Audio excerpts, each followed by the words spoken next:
Można to spuentować jednym zdaniem: teraz tworzą się bankruci i milionerzy. Niedługo nie będzie się można wybudować na własnej działce. Era działek na tak zwanym odludziu właśnie się zakończyła, a definitywnie zakończy się 1 stycznia 2026 roku. Można powiedzieć, że jesteśmy w przededniu wejścia w życie reformy planowania i zagospodarowania przestrzennego, która wywróci nam rynek nieruchomości do góry nogami. Zakup takiej działki będzie 100% wtopą finansową.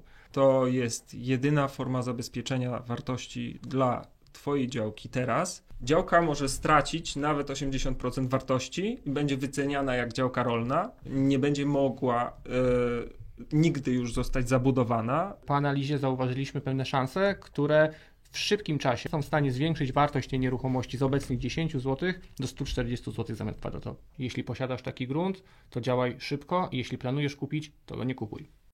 Kanał napędzają Sklep Rentiera, miejsce, gdzie znajdziesz biznesowe książki, prasę, a także kupisz bilety na najciekawsze networkingi w Polsce. Renewi, czyli funkcjonalne projekty, które sprzedają. Z nami dziś Kamil Berger i Łukasz Łaguna z projektu Grunt to Mazury. Dzień dobry panowie. Dzień dobry, Paweł. Dzień dobry. Panowie mają sposób na ratowanie gruntów, na których deweloperzy chcieli postawić swoje inwestycje, ale temat dotyczy właściwie każdego, kto chce przekształcić swoją działkę w budowlaną. Tak, to prawda.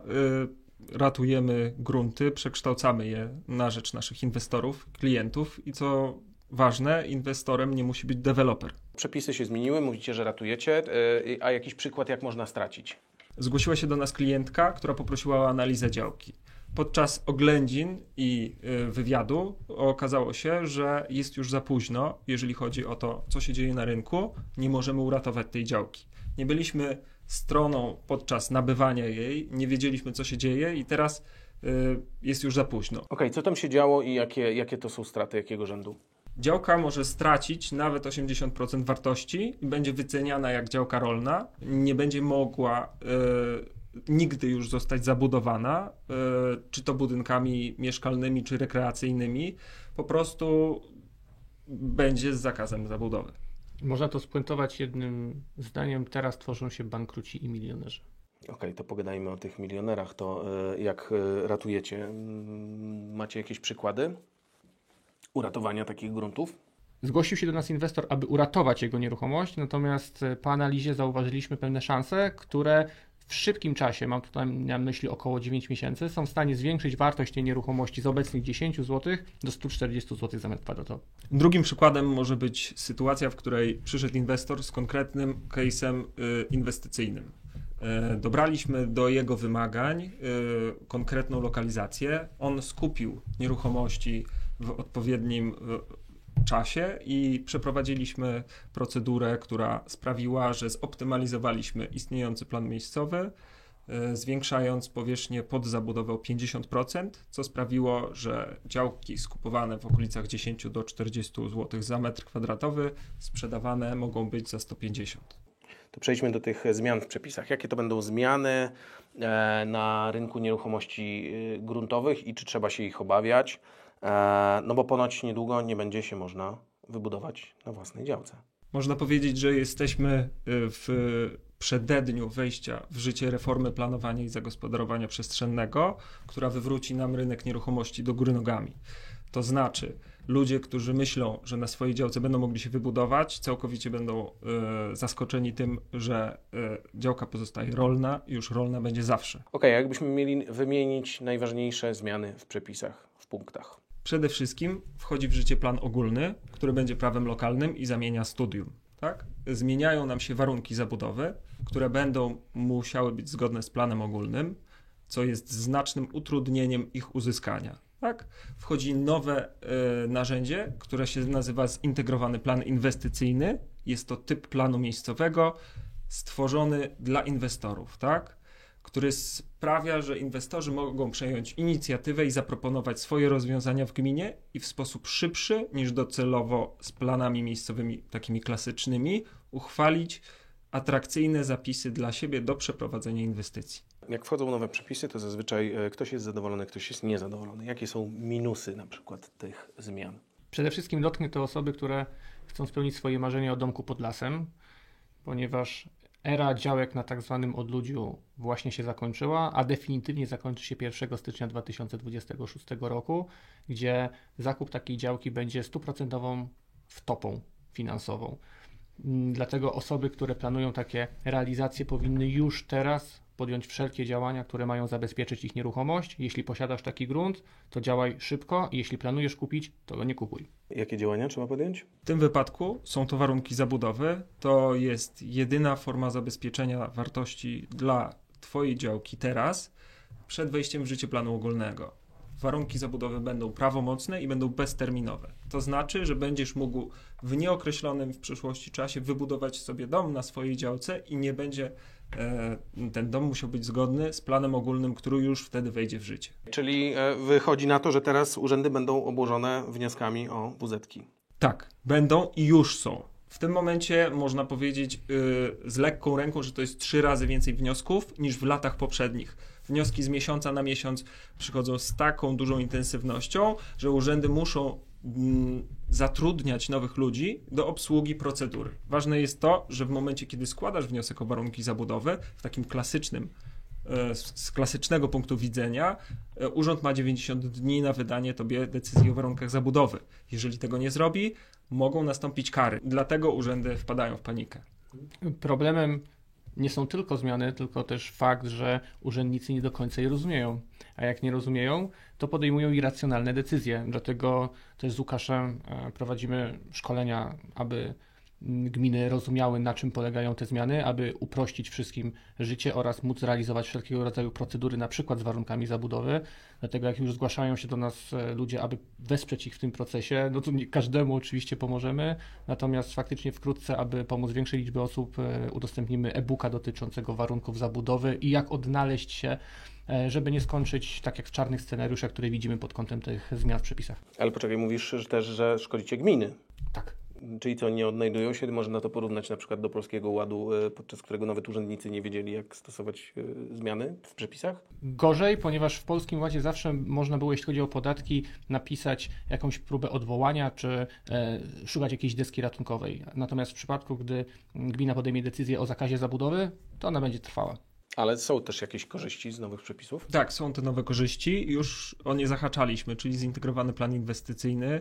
Jest to narzędzie, które pozwala inwestorowi działać bardzo konkretnie ze swoją inwestycją. To znaczy on proponuje w gminie to, jak widzi tą inwestycję. On zobowiązuje się do wykonania inwestycji towarzyszącej, która ma wzmocnić infrastrukturę w gminie, sprawić, że mieszkańcy na tym zyskają. Przykład, jeżeli mamy deweloper chce wybudować bloki. W związku z tym, że będzie budował bloki, jego inwestycją towarzyszącą może być plac zabaw, który sprawi, że wszyscy mieszkańcy gminy z okolicy będą mogli z niego korzystać. Drugi przykład. Pojawia się duża firma inwestycyjna, która chce zbudować centrum logistyczne. Może ona wykonać drogi serwisowe, ścieżki piesze, ścieżki rowerowe, żeby sprawić, że komunikacja w gminie dookoła tej działki będzie bardziej atrakcyjna i dojazd do niej, docelowa inwestycja będzie łatwiejsza.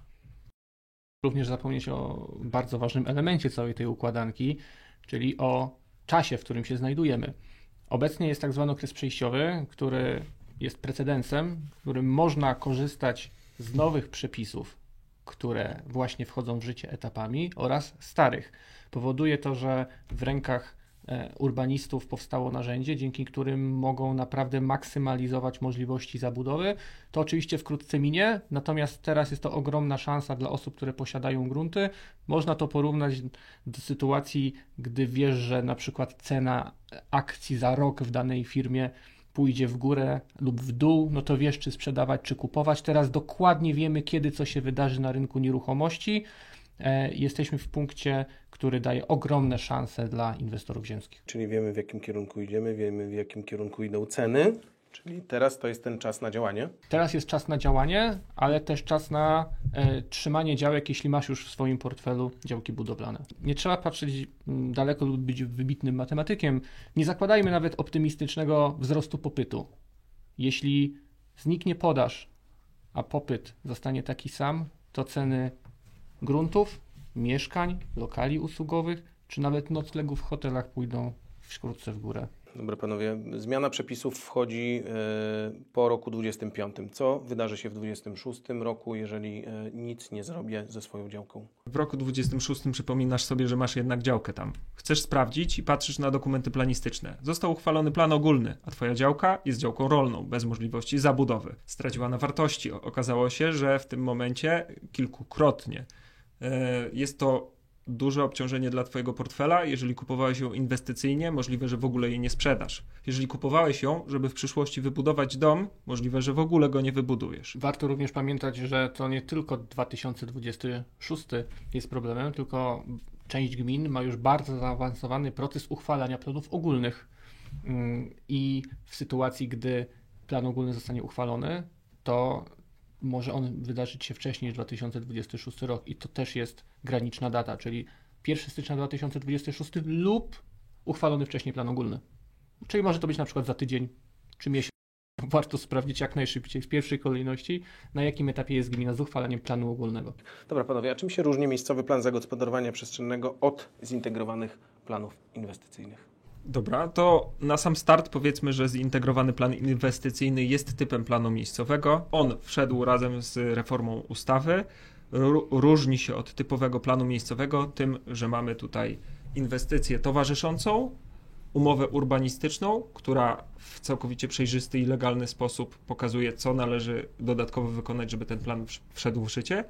I premiuje on inwestorów, którzy są zdecydowani na budowanie, na robienie czegoś na swoim terenie, na zwiększanie wartości. Warto zwrócić tutaj uwagę, że jest to szansa dla wielu inwestorów, w których dotychczas gminy nie miały pieniędzy na uchwalanie miejscowych planów zagospodarowania przestrzennego. W tym momencie, gdy masz działkę i kapitał, masz możliwość stworzyć z twojej działki o wiele większą wartość. W ostatnich latach popularne są działki na tak zwany drugi dom. Czy w takie nieruchomości gruntowe również uderzą przepisy, czy to dotyczy tylko dużych deweloperów? Przede wszystkim uderzy w działki po tak zwany second home, a deweloperzy też zauważyli ten trend, że ludzie chcą uciekać z miasta, chcą odpocząć po ciężkim tygodniu pracy i szukają miejsca, w którym mogą postawić taki domek lub kupić taki dom, żeby po prostu odpocząć. Dotychczasowe przepisy umożliwiały znalezienie furtek dających szansę na to, żeby wybudować dom w takim miejscu przy lesie nad jeziorem z widokiem na górę. Natomiast zmiana przepisów spowodowała, że jeśli planujesz kupić taką działkę, to 2 razy się zastanów, ponieważ może się okazać, że zakupiona działka na dziesiątki lat będzie zablokowana z możliwością, jeśli chodzi o możliwość zabudowy, albo nie będzie miała nigdy takiej szansy, aby powstał tam jakikolwiek budynek. To może podsumujmy, jak ta sytuacja ma wpływ na ceny działek. Już trochę o tym, Kamil, mówiłeś, ale jakbyśmy teraz to wyłuskali. Ceny działek pójdą w górę i w dół. Bardzo zyskają ci, którzy teraz zbierają kapitał, aby zakupić działki budowlane albo pod miejscowym planem zagospodarowania przestrzennego, albo działki rolne z uzyskanymi warunkami zabudowy. Natomiast ci, którzy o to nie zadbali lub nie zadbają, cena ich nieruchomości niestety spadnie. Zatem patrząc z perspektywy inwestora, zdecydowanie szukałbym opcji, które dadzą ci pewność, ponieważ pierwszy raz w historii jest taka sytuacja, że masz działkę budowlaną i z dnia na dzień zyska ona na wartości ze względu na ograniczenie podaży. Albo straci, jeżeli się nią nie zaopiekujemy. Albo na 100% straci, jeśli się nią nie zaopiekujesz. Dobra, to jak się nią właśnie zaopiekować? Przede wszystkim musisz sprawdzić, na jakim etapie jest uchwalenie planu ogólnego w twojej gminie. I złożyć wniosek do planu ogólnego o przeznaczenie twojej działki w odpowiedniej strefie urbanistycznej. Dodatkowo, jeżeli masz takie możliwości, złóż wniosek o warunki zabudowy i uzyskaj je dla twojej działki. One będą bezterminowe i będziesz mógł je wykorzystać w przyszłości. W jednym z nagrań w mediach społecznościowych mówiliście o flipach bezobsługowych na gruncie i o kilkukrotnym podnoszeniu wartości tego gruntu. I jak to się odbywa? Inwestorzy, którzy lokują swoje środki w mieszkaniach, często kupują po jedno mieszkanie, 2, 3, robią też hurtowe flipy lub kupują całość budynku od dewelopera na etapie dziury w ziemi. Tak samo jest w przypadku gruntów. Ostatnim etapem inwestycji jest tak zwany projekt land deweloperski, czyli kupujesz na przykład grunt wartości 5 milionów złotych, gdzie cena za metr kwadratowy jest 10 złotych. W sytuacji obecnych zmian przepisów możemy wykorzystać ten moment i zmienić przeznaczenie gruntu na działkę budowlaną i po dosłownie 9, maksymalnie 10 miesiącach z 10 zł możemy na przykład zmienić wartość takiej nieruchomości na 150, 200, 300 zł za metr kwadratowy. Nie jest to jakiś rocket science, wynika to wyłącznie z przepisów, dobrego know-how, zespołu, który wie, jak lokalne uwarunkowania mogą też wpłynąć na plus lub na minus Twojej nieruchomości, czyli tak jak wcześniej wymienionego, na przykład odpowiedniego podziału, projektowania części wspólnych, czy znalezienia działki, która faktycznie w danym województwie jest czymś poszukiwanym, a nie po prostu ładnym. Czyli co? Czyli to jest teraz ten najwyższy czas? Czy jeszcze mamy trochę czasu, żeby właśnie zapisać się po stronie milionerów, to co mówiłeś, a nie po stronie bankrutów? Tak, to jest ten czas. Ważne, żebyśmy teraz działali, ponieważ został rok. Ten rok oznacza, że nie każdemu jesteśmy w stanie pomóc, a widzimy ilość zgłoszeń, która do nas przychodzi. Coraz więcej klientów prosi o pomoc. My po wykonanej analizie możemy zaproponować jakieś rozwiązania, które ich uratują lub pomogą zwiększyć wartość ich nieruchomości. Niestety bywają takie sytuacje, w których po prostu musimy powiedzieć przykro, sorry, nie da się. W tym momencie naszym zaleceniem jest sprzedaż działki i przełożenie kapitału w coś, co będzie pracowało lub się zabezpieczy w formie możliwości zabudowy po roku 26.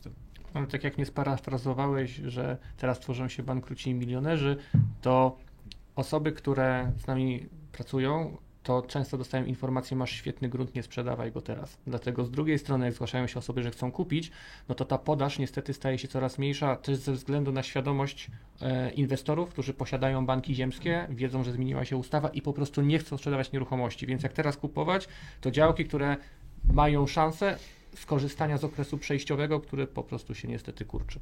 Dobra, dzięki panowie. Cała przyjemność po naszej stronie. Dzięki wielkie.